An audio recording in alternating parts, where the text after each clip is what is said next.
वो कक्षा 10 से है। और कक्षा 10 से प्रश्न ये है कि ये फोटो है, ये दिया हुआ है जिसमें R1, R2, R3, R4 व R5 निम्न चित्रानुसार प्रतिरोध लगे हैं। जान पाए? कुछ बच्चे तो इसको देख के ही घबरा जाते हैं। घबराए नहीं, ये प्रश्न देखें, घबराने की जरूरत नहीं है, केवल समझें। देखिए इसमें क्या क्या है। इस फोटो में ये प्रतिरोध है, ये प्रतिरोध है, ये प्रतिरोध है, ये प्रतिरोध है, ये प्रतिरोध है। ये अमीटर लगा है। अमीटर एक प्रकार से केवल लगा है धारा मापने के लिए। ये कुंजी लगी है और ये बैटरी लगा है। जान पाए? घबराने की जरूरत नहीं, ध्यान से देखिए। जान पाए? अब ध्यान से देखिए इसमें करना क्या है। इसमें कह रहा है कि इनका तुल्य प्रतिरोध बताओ। तुल्य प्रतिरोध माने R बताना है। जान पाए? अब क्या कहता है कि तुल्य प्रतिरोध के बाद ये बताइए कि इसमें धारा कितनी निकल रही है, I, यानी इसका मतलब I भी बताना है। जान पाए?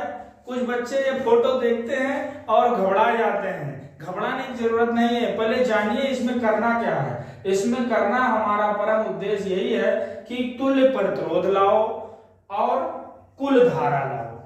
देखो ध्यान से, एकदम यूपी बोर्ड परीक्षा में एकदम आउट प्रश्न रहता है और बच्चे घबरा जाते हैं। घबराने की जरूरत नहीं। देखिए ध्यान से क्या करना है।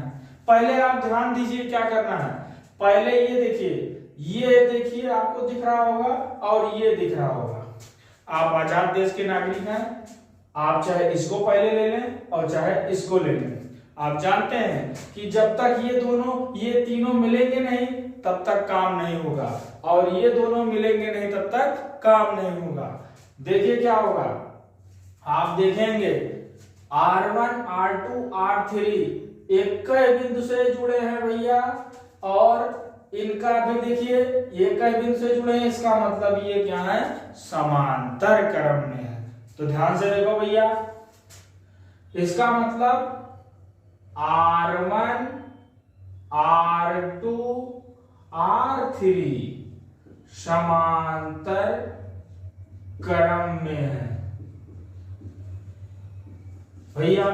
और समांतर क्रम में है तो क्या हो जाएगा, ब्रह्मांड देखिए होगा क्या, इनका समांतर क्रम में हम लिख सकते हैं,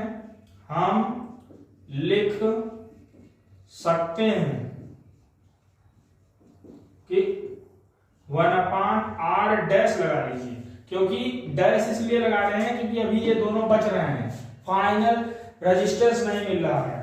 तो ये हो जाएगा 1/r1, 1/r2, 1/r3। अब ध्यान दो, r डैश 1/r1 कितना है, 15 ओम। ये कितना है, 10 ओम। और R3 कितना है, 30 ओम। आप क्या करिए, ध्यान दें, 15 दूना 30, 10 तिहाई 30। इसका मतलब एलसीएम कितना आ रहा है, 30 ओम आ जाएगा। 15 दूना 30, 10 तिहाई 30, और ये एलसीएम, और 1/r डैश कितना हो जाएगा, 30 ओम। 2, 3, 5 और 5, 1, 6। और आप पढ़े होंगे 6 कम 6, 6 पंचे 30, यानी r डैश कितना हो गया, 5 ओम। अब भैया ध्यान से देखो, इधर वाले पे ध्यान दें, पुनः देखें ध्यान से इस पर, और फिर देखें लिखना पड़ेगा कि क्या है, R4 व R5 समांतर क्रम में है। जान पाए? तो समांतर क्रम में, तो फिर हमारा लिखने का अधिकार हुआ, R डबल डैश लिख लो, क्योंकि इनका डैश है तो इनका डबल डैश है, 1/r4 और 1/r5। ध्यान से देखिए, अब इसका मतलब ये हुआ कि R डबल डैश क्या हो जाएगा, 1/4 है, 20 ओम, और ये कितना है, 5 ओम। ये लिख सकते हैं। और आप फिर ध्यान से देखिए, फिर दिमाग लगाओ, 5 चौक 20। इसका मतलब कि 20 ही एलसीएम होगा, तो 4 ऊपर देना पड़ेगा क्योंकि 5 चौके 20, तो 4 देना पड़ा। 1/r कितना हो जाएगा? 5 4 और 1 5, और 5 एकम 5, 5 चौक 20, यानी r" आया भैया 4 ओम।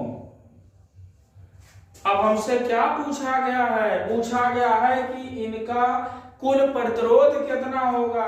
तो आप जानते हो कि जय जने मिले भैया उन्हें जोड़ दो तो कुल प्रतिरोध हो जाए।